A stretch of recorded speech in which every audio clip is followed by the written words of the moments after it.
Is the Ghana president really pandering to the West in order to stay part of that colonial westernized system? Or is he truly in fear of, well, the Russians and the revolution? Check this video out and you tell me.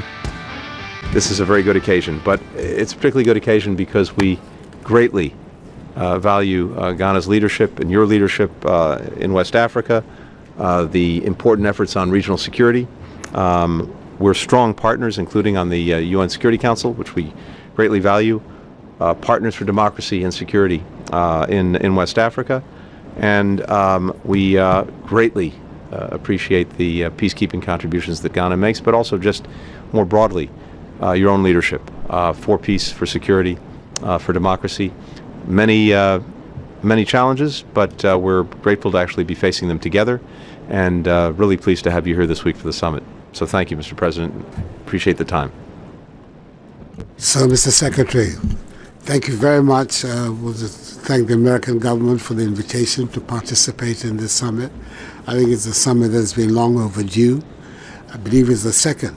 The last time was, what, over 10 years ago? Yeah, perhaps we should be doing more. But it's good that it has happened. It gives us an opportunity to talk about many common threats and challenges that we have, which you've identified. And particularly for us, to be able to put into relief where we are. Yesterday I had I was part of an extremely useful meeting with the people from the Congress to come and talk about security matters. I believe that, Madam, you were there, you were part of the meeting. And its significance for us. And I think that beyond everything, that is a matter that I want to urge upon you. Today, Russian mercenaries are on our northern border. Burkina Faso has now entered into an arrangement to go along with Mali in employing the Wagner forces there. I believe a mine in southern Burkina has been allocated to them as a form of payment for their services. Prime Minister of Burkina Faso in the last 10 days has been in Moscow. And to have them operating on our northern border is particularly distressing for us in Ghana. Apart from not accepting the idea of the great powers once again making Africa their theater of operation, we have a particular position that you know about over the Ukraine war, where we have been very, very vocal and upfront about condemning the invasion of Russia by Russia. And therefore, then now to have this group at our borders is a matter of some considerable disquiet and concern for us. And we really like to have a privileged opportunity to talk about its implications and what we believe ought to be the case. This is what took place with the discussion in the Congress yesterday, which I found very fruitful. And I would like that the themes of that discussion should be the themes that we should continue to address. To what extent we can have you as a partner in confronting these threats. It is very important that ECOWAS and the West African area remains a democratic space. It's the reason for the actions we took over the coups d'etats in Burkina Faso, in Mali, and in Guinea. And ECOWAS has been very consistent in refusing to deal with these governments because of the undemocratic nature of their accession to power.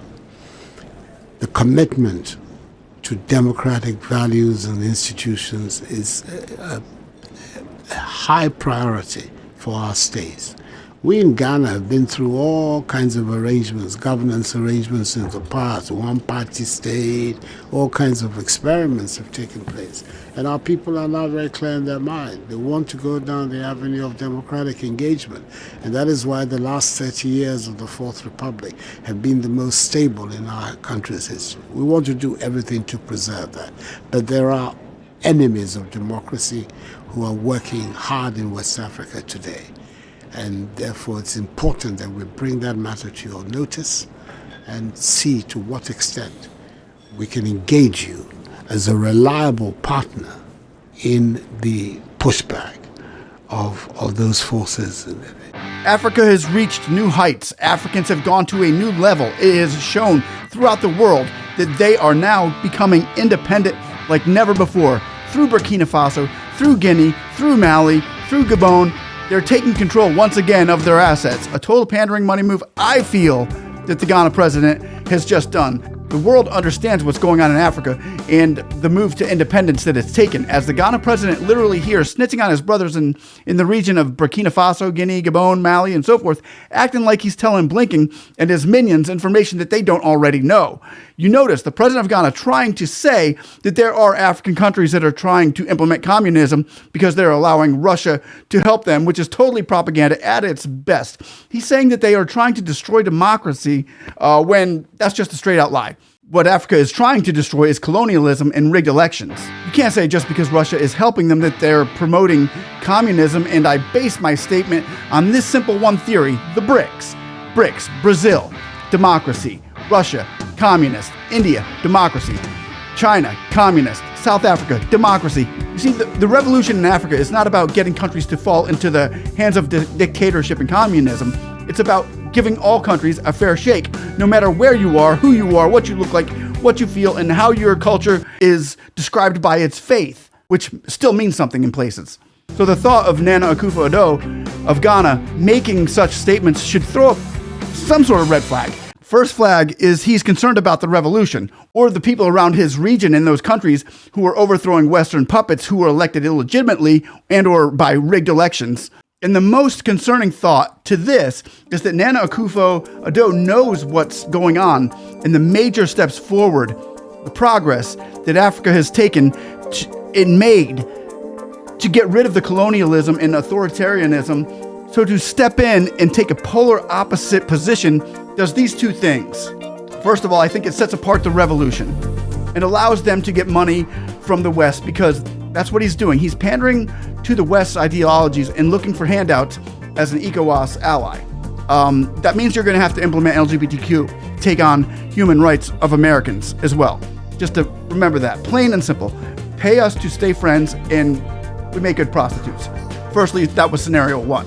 And secondly, he's shedding some skin to his fears and concerns that he doesn't want another Bazoum or Ali Bongo.